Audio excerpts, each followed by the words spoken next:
Alors, on va revenir sur l'appel de Grigny avec une vidéo et puis j'appelle Philippe Rio à me rejoindre. Dis papa, j'ai peur de perdre mon combat de judo après-demain. Ah, le sport. Parfois on gagne, parfois on perd. Si tu veux, je te raconte une histoire. Une histoire qui s'est passée il y a pile 6 ans. Ah, l'histoire de ma naissance? Ah non, pas la tienne. L'histoire de la naissance du dojo en bas. La naissance des colonies apprenantes et de tout le reste. Ah bon? Ça a commencé comment? Eh bien, tout a commencé en 2017 par un appel. L'appel de Grigny. C'était notre maire et puis quelques autres. Ils en avaient marre de ne pas avoir assez d'argent pour proposer des activités sympas. Marre que tout soit décidé tout en haut de l'État, alors qu'ils avaient plein d'idées. Et ils ont été entendus? Ben oui, écoute. Aujourd'hui, nous serons près de 600.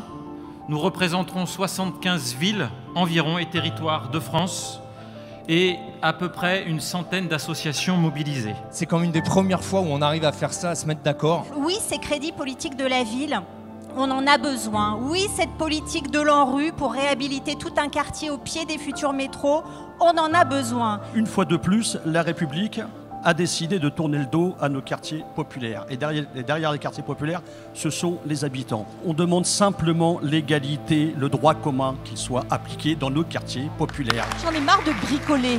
J'en ai marre de bricoler sur des sujets aussi importants. Nous avons le droit d'avoir autre chose en face de nous que des gens qui raisonnent en termes de chiffres. Ce qui est important pour nous aujourd'hui, c'est que les pouvoirs publics nous entendent.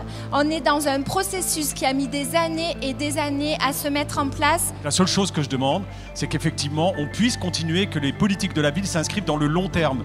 Ce sont les quartiers de la jeunesse de notre pays. C'est la plus grande concentration de jeunesse. Cette jeunesse-là, c'est une chance formidable de notre République, mais elle peut décider aussi de la quitter. Et c'est à vous aujourd'hui qu'il appartient de remettre ce sujet en haut de la pile. Nous sommes des acteurs, nous avons des solutions, mais nous ne pouvons pas être abandonnés. La fédération que je représente, c'est à peu près 30 millions d'habitants, c'est 600 villes ou intercommunalités, et je pense que c'est en fédérant l'ensemble des territoires qu'on pourra essayer de faire entendre parole au gouvernement. On va continuer parce qu'on y croit et parce qu'on va remettre la République au cœur des territoires et on va se battre et on ne reviendra pas en arrière. C'est la première étape, soyons concentrés, on a besoin de vous tous. Je pense que vous pouvez tous vous applaudir, on a passé une journée exceptionnelle.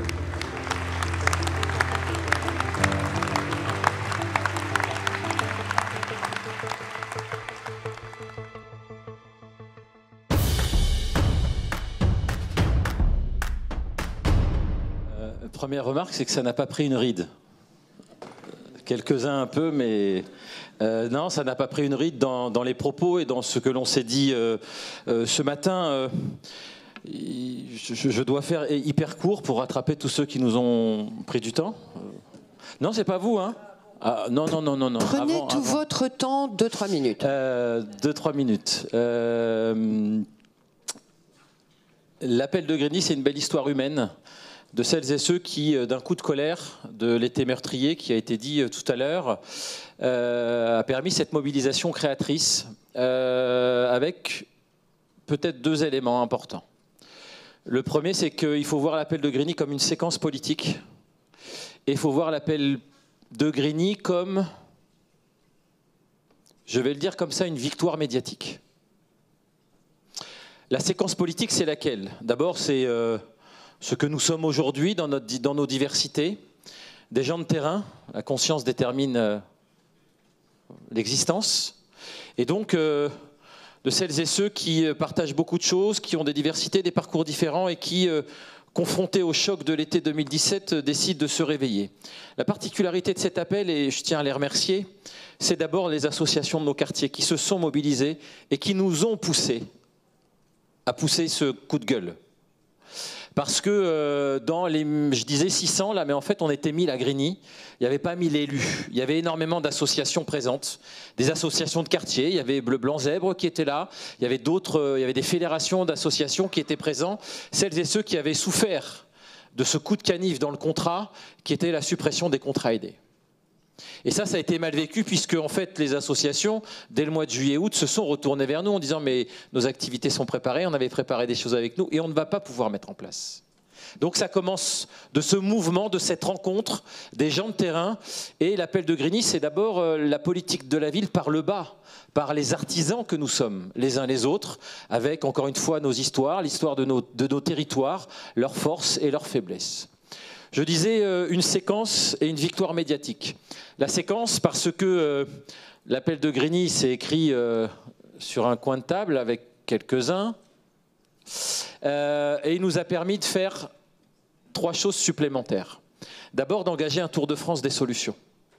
Nous nous sommes baladés à Mulhouse, à Roubaix, à Allonne, à Paris, avec les territoires gagnants. Et élus locaux et associations, nous avons croisé nos expériences et porté des solutions pour le pays. D'ailleurs, l'appel de Grigny se termine par la Marseillaise qui est chantée par les enfants de Grigny et le conservatoire. Je dis cela parce que dans le débat qui nous anime, c'est faire nation. Quand on dit « faisons nation ensemble », c'est effectivement l'appel de Grigny qui termine par cet acte symbolique.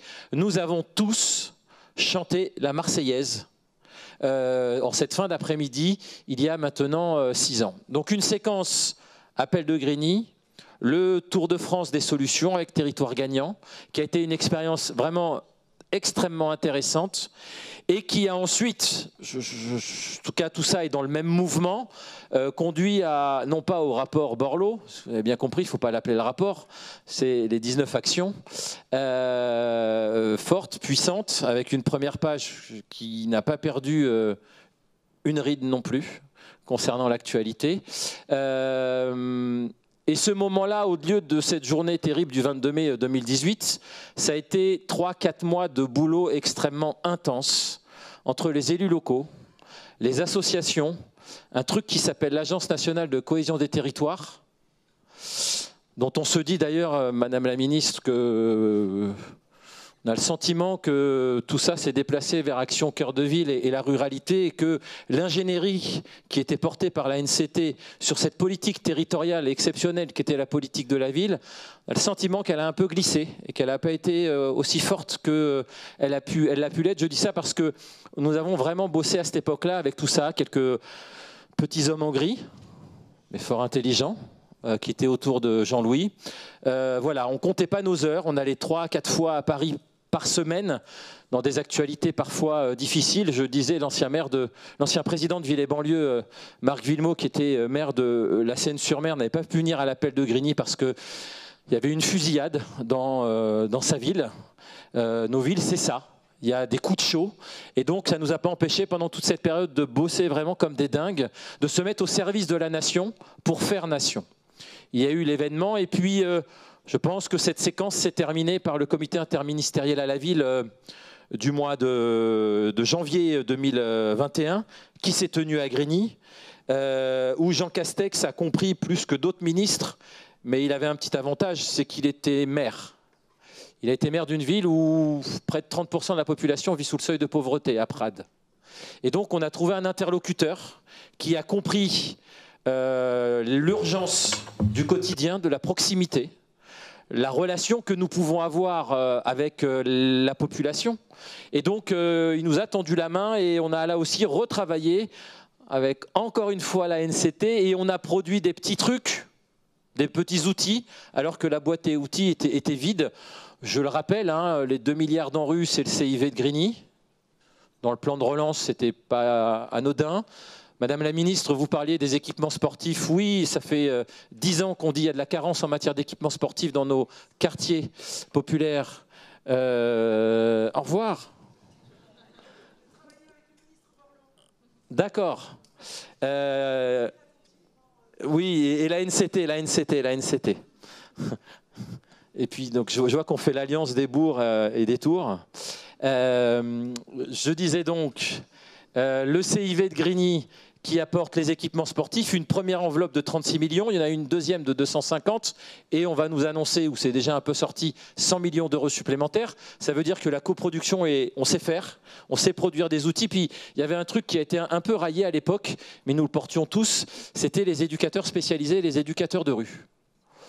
On nous rigolait un petit peu au nez à l'époque, nous demandions ça. Ça a été sous un terme qui s'appelle les bataillons de la prévention, qui a fait beaucoup de bruit, le mot. Mais nous souhaitions qu'il y ait les retours des éducateurs de rue. Je rappelle qu'en quelques années, les éducateurs de rue sont passés de 11 000 à 4 000 dans notre pays. Et qu'aujourd'hui, on se dit, bah, c'est bête, ils ne sont plus là pour tisser ce lien extrêmement important. Donc voilà, l'appel de Grigny, c'est cette séquence. Et puis, c'est bête, j'avais souhaité qu'on puisse montrer le 20h de BFM, non pas de TF1, mais de BFM, du 16 octobre 2000... C'était quand l'appel de Grigny? 17 Ou sur BFM, à 20h, 3 présentateurs qui, a priori, étaient dans la maltraitance médiatique, n'avaient pas tout ce qui s'est dit tout à l'heure là, se disent qu'il s'est passé un truc extraordinaire à Grigny, que des élus de toutes tendances politiques confondues trouvent des solutions pour les quartiers populaires.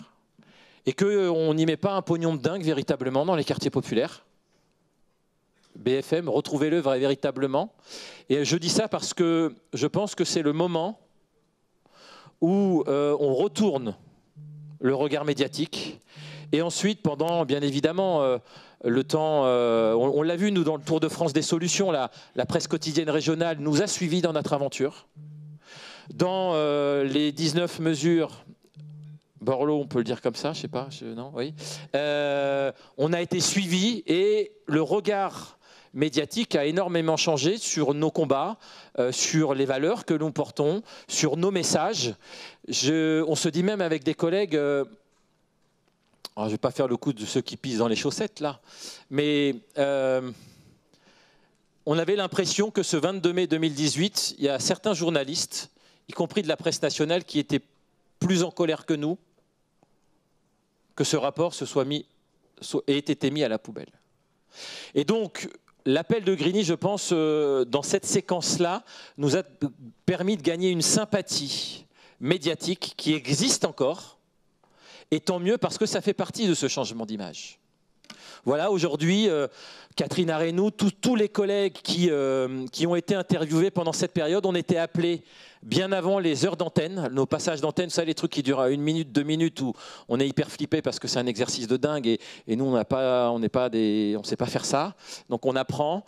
Et bien souvent, les journalistes nous demandaient soit de rester, soit de venir 1 heure avant, pour que l'on parle des banlieues et de nos réalités comme s'il y avait là la découverte d'une réalité d'une France qui était profondément inconnue par tous ces éditorialistes. Et on a rencontré humainement des gens qui étaient à notre écoute et donc à l'écoute des mots, des dynamiques, mais aussi des solutions de ces territoires. Et donc voilà pour moi le plus grand acquis, enfin l'un des 2 acquis les plus importants de l'appel de Grigny, cette petite victoire médiatique.